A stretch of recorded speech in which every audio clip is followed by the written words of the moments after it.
आदमी प्रेम में इतनी झूठ बोलत, हनुमान जी ही बचाएं आजकल के लवेरिया में।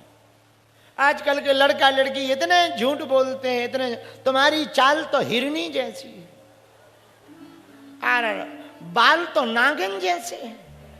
बेटा डस लेगी डस। और प्रेम में इतने, हम तुम्हारे लिए चांद तारे तोड़ लाएंगे।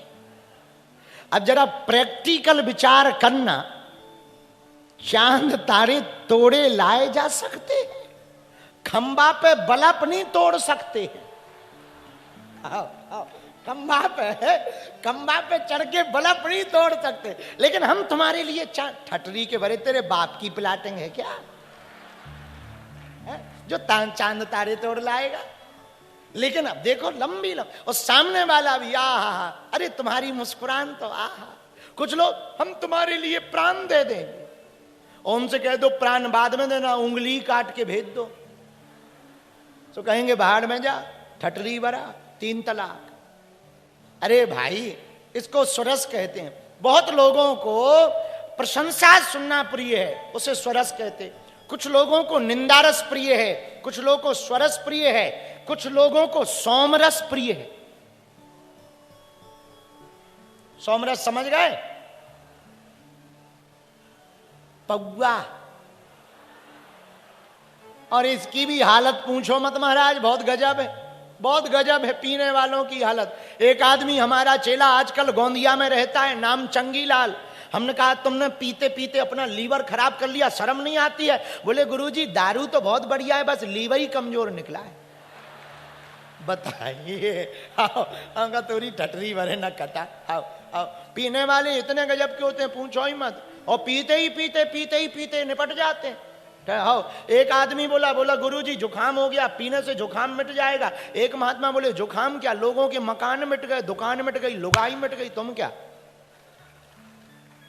पीने वाले भी बड़े गजब के होते हैं पूछो मत। तो कुछ लोगों को निंदा रस प्रिय, कुछ लोगों को प्रशंसा रस प्रिय, कुछ लोगों को सोम रस प्रिय है। लेकिन एक हनुमान जी हैं, ना उन्हें प्रशंसा प्रिय है ना निंदा प्रिय है, उन्हें तो प्रभु का चरित्र पीना ही प्रिय है।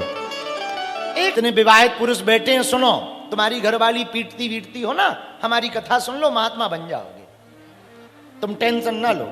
वैसे भी हम एक ज्ञान हर जगह देते हैं, घर में लड़ाई घरवाली से हो जाए ना, एक काम किया करो, पूछो क्या? जितने विवाहित पुरुष बैठे सुनो कान खोल के, घरवाली से लड़ाई हो जाए, चप्पल उठाओ, पहन के निकल जाओ। जो तुम सोच रहे हो वो तो कोई नहीं कर सकता है। हाँ हाँ हाँ हाँ, और यहां तो हम बचा लेंगे, घर पे अपना मामला खुद ही निपटना। तो जिन्हें प्रशंसा प्रिय है वो केवल प्रशंसा सुनने के बहाने खोजते रहते हैं। कुछ लोग ऐसे होते हैं, छोटा मोटा काम कर लेते हैं, तुरंत फेसबुक पे पोस्ट डालते हैं, भले ही धक्का खा के फोटो खिंचाएंगे लेकिन तुरंत डालेंगे। आज बागेश्वर बाबा के साथ शास्त्रार्थ करते हुए, आज फलाने नेताजी के साथ में देश क्षेत्र की विकास के मुद्दों पर चर्चा करते हुए। अरे भाई कैसी बात। तो कुछ लोगों को इसमें लोग बाय बाई कहें, ताली बजाएं कि देखो हम कितने अच्छे हैं, देखो हमारी पहुंच कहां कहां है। एक बात बोले, फोटो खिंचाने से कोई भी इंसान बड़ा नहीं होता है, बड़े काम करने से ही आदमी बड़ा होता है।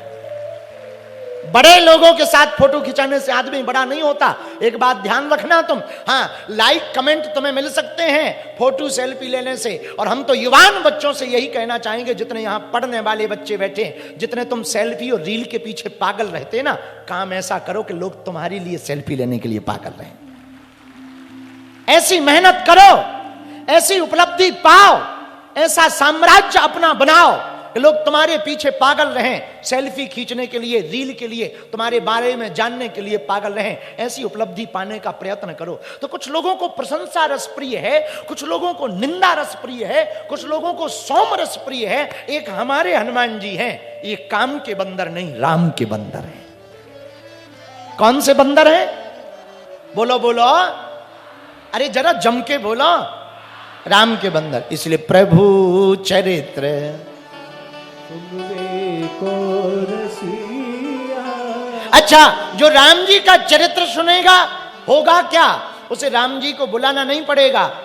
बोले होगा क्या? जासु हृदय आगार बसहि राम सर चाप धर आहा, एक बार अयोध्या में श्री हनुमान जी विराजमान थे। आहा, अयोध्या की गलियों में हनुमान जी बैठे हैं, दोनों हाथों में करताल लिए हैं, सीताराम सीताराम सीताराम गा रहे हैं। उसी समय नारद जी आ गए। बाबा, ए हनुमान बाबा। हाँ, अरे हनुमान जी, आप दिन भर सीताराम सीताराम सीताराम गाते रहते हो, एक बात बताओ, हम भी भजन करते रहते, तुम भी भजन करते रहते हो, ये बताओ भगवान की दृष्टि में नंबर 1 का भगवान का भजनानंदी कौन है? एक नंबर पर कौन है? हनुमान जी बोले, भैया हम गिनती में नहीं पढ़ते, बिनती में पढ़ते हैं। पर नारद जी, आपको जानना है ना, तो हम एक उपाय बता सकते। बोले बताओ। नारद जी, भगवान के पास में ना एक रजिस्टर है, उन्होंने नंबर के हिसाब से भक्तों के नाम लिख रखे। जो जिस नंबर पे है उतने ही बड़े लेवल का भक्त है। अच्छा, हाँ। नारद जी बोले पक्की बात? बोले पक्की बात। नारद जी बोले अभी देखने जा रहे हैं। भगवान विष्णु के पास पहुंच गए। प्रभु की जय हो। विष्णु भगवान ने गले लगाया। आओ देवऋषि, आओ आओ आओ, बहुत अच्छे आना हुआ। बताओ देवऋषि जी, क्या बात है? प्रभु, हमने सुना आपके पास कोई भक्तों का रजिस्टर है। हाँ है। प्रभु, बुरा ना माने तो एक बार हम उस पर दृष्टि डाल दें। बिल्कुल, क्यों नहीं। भगवान ने रजिस्टर उठाया, नारद जी को दे दिया, और जैसे ही रजिस्टर का पन्ना खोला, पहले नंबर पर ही नारद जी का नाम। नारद जी बोले, वाह, फूले नहीं समाये कि हम तो भगवान के यहां भक्ति में एक नंबर पर हैं। लेकिन पूरा रजिस्टर उल्टा पलटा कर देख मारा, हर पेज को देख मारा, हनुमान जी का कहीं नाम ही नहीं था। अब नारद जी बोले, लगता है हनुमान जी तो ब्लैक लिस्ट में है, नाम ही नहीं है। वापस आए अयोध्या। अयोध्या जैसे ही वापस आए तो हनुमान जी ने पूछा, देवऋषि जी गए थे? गए थे। पर हनुमान जी एक बात बोले, हाँ अपना नाम तो पहले नंबर पे है, पर भैया बुरा न मानना, तुम्हारा रजिस्टर में कहीं अता पता नहीं है, कहीं ब्लैक लिस्ट में तो नहीं हो। हनुमान जी बोले, नारद जी आपने रजिस्टर तो देखा, पर क्या भगवान की एक छोटी सी डायरी देखी? एक डायरी में भी नाम लिखे। बोले डायरी तो नहीं देखी। बोले डायरी देखो। अब गए, रजिस्टर में सबके नाम, नारद जी का, प्रहलाद जी का, मीरा का, सब भक्तों के नाम, पर पहले नंबर पर नारद जी का। 12 महामंत्र के महिमा को जानने वाले, नाम महिमा को जानने वाले भक्तों के नाम, सप्त चिरंजीवियों के नामों में सबका नाम, पर हनुमान जी का नाम रजिस्टर में था ही नहीं। तो नारद जी बड़े चकित। पर अब डायरी के बारे में बताया, तब नारद जी फिर आए। भगवान विष्णु ने कहा, देवऋषि फिर आ गए, क्या बात है? नारद जी बोले, प्रभु हमने सुना आपके पास कोई भक्तों की छोटी डायरी भी है। बोले हाँ है। तो वो और दिखा दो। लो जी। और जैसे ही डायरी का पन्ना खोला भैया, पहला नाम हनुमान जी का निकला। तो जो जहां जहां विराजमान है, आप सबके हृदय में जो राम जी हैं उनको दंडवत प्रणाम करें। और एक अद्भुत विभूति है भाई, ओ कैमरा वाले वहां लेके जा।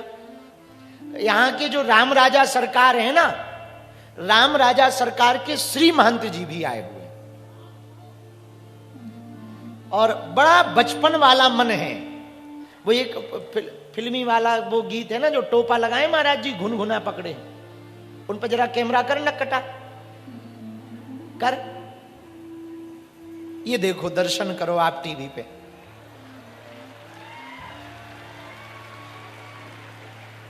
गजब का चश्मा, सफेद दाढ़ी, बच्चों वाला झुनझुना, और टोपा में देखो आप कितने वो लगे हैं। अब हमें तो नाम तक नहीं आ रहा है। बाजूबंद, पेंडल, पेंडल कहते हैं। देखो आप, हमने तो जब दर्शन करे हमें बहुत आनंद आया। तो हमें बताया पुजारी जी ने कि ये राम राजा सरकार वाले श्री महंत जी हैं। यहां 300 साल पुराना राम राजा सरकार का मंदिर है। अच्छा, एक राम राजा हमारे मध्य प्रदेश में है, दूसरे राम राजा महाराष्ट्र में है। और हमें लगता एक राम राजा अयोध्या में, तो दूसरे मध्य प्रदेश में, तो तीसरे महाराष्ट्र के गोंदिया के आम गांव में। और जहां राम राजा हो ना, वहां की प्रजा तो प्रसन्न रहेगी ही रहेगी। जहां राम जी जैसा कोई राजा हो जाए, वो भला क्यों ना प्रसन्न रहे, भला वहां क्यों ना भक्ति रहे। राम के राज्य में भी यदि कोई प्रसन्न ना रह पाए तो क्या रावण के राज्य में प्रसन्न रहेगा?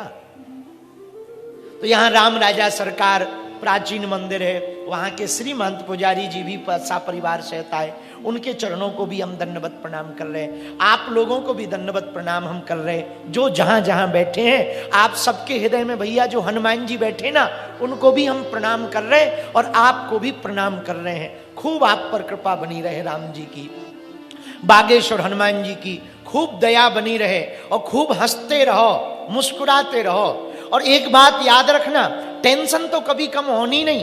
टेंशन को अगर हटाना है ना तो अटेंशन में जीना प्रारंभ कर दो। टेंशन से बचना ना, अटेंशन में ऐसे जियो कि जिंदगी बड़ी अद्भुत लगने लगे। समस्या कहां कम है? आपदा को अवसर में बदलो। किसको? बोलो बोलो बोलो।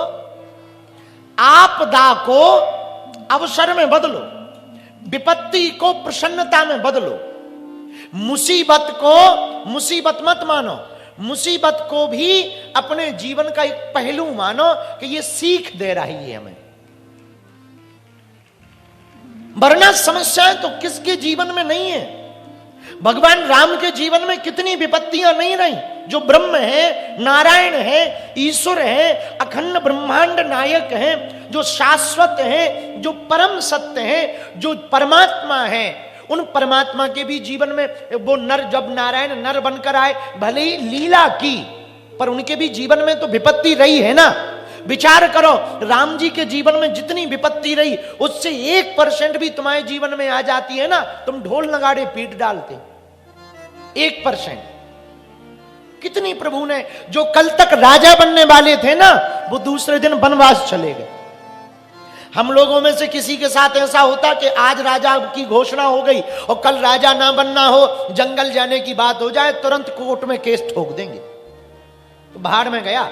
और कोर्ट का केस तो ठीक ही है, जो ऐसा मामला करेगा रात को ही निपटा देंगे। हाँ, कि ठटरी भराओ।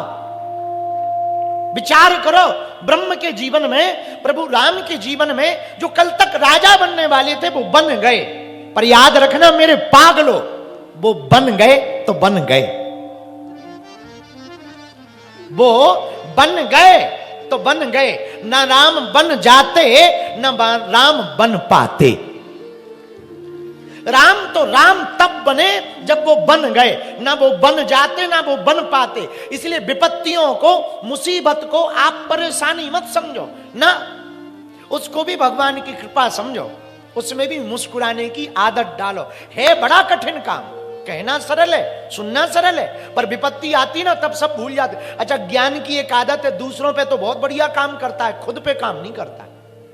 किसी और के यहां मर गया हो कोई और जाके समझाना बहुत सरल है, आना जाना तो लगा रहता है, ये तो भगवान की माया है, कौन यहां बचा है, भगवान का बाप भी नहीं बचा है, काहे को, आत्मा तो शाश्वत है, ना मरती है ना जीती, काहे को। लेकिन जब खुद पे आ जाए सो छाती फाड़ पड़ा, हाय दैया लुट गए।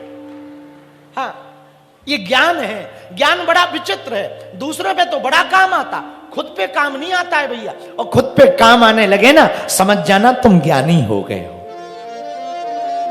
जिस दिन तुम्हारा ज्ञान तुम्हारे काम आने लगे, पर उपदेश कुशल बहु तेरे। यहां दूसरों को ज्ञान देने के लिए सबके पास होते। हमने तो कई बाप ऐसे देखे, खुद तंबाकू मलते हैं और बच्चों से कहते, बेटा तंबाकू नहीं खानी चाहिए, कैंसर हो जाता, टटरी के बरे। जैसे तुम अमर खा रहे हो या अमृत ले रहे हो, न कटा मुंह सर चंदा।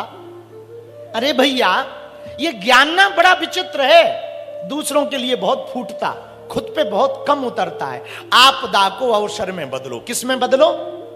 आज का सूत्र नोट करो, आपदा को किस में बदलो, जरा जोर से बोलो ना।